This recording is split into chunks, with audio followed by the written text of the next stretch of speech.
వచ్చిన వాళ్ళు కొంత కాన్సెప్ట్ ఉన్న వాళ్ళే వస్తారు.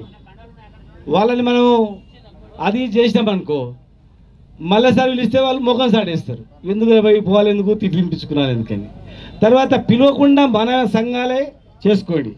వాళ్ళు పిలిచిరనుకో వచ్చిన వాళ్ళని కొంచెం గౌరవిస్తే ఏమైందంటే మళ్ళీ ఒకసారి వస్తారు, వాళ్ళు ఆ పార్టీలో వచ్చి చెప్తారు.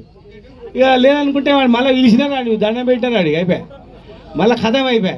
వచ్చేటోళ్ళే ఇద్దరు ముగ్గురు అక్కడ కూడా ఆ పార్టీలో ఎన్ని ఇబ్బందులున్నా భయపడకుండా అరే నా వాదం వినిపించాలి, నా జాతి ఇక్కడ ఉందని వస్తారు. వచ్చి తిట్లు తినిపోయాడు అనుకో వాళ్ళు కూడా తిడతారు, ఎందుకు పోయినావా నువ్వు, పికనిక్ పోయినావా అని అంటారు.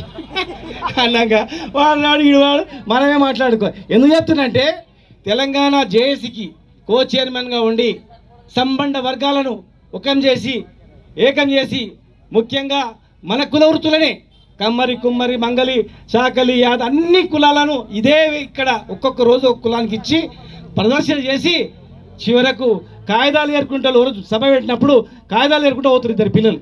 గుర్తుపట్టి అన్న నమస్తే మాది మహిమనారు అన్నారు. అరే ఏం చేసినావు అంటే డిగ్రీ చదివినా అన్నాడు.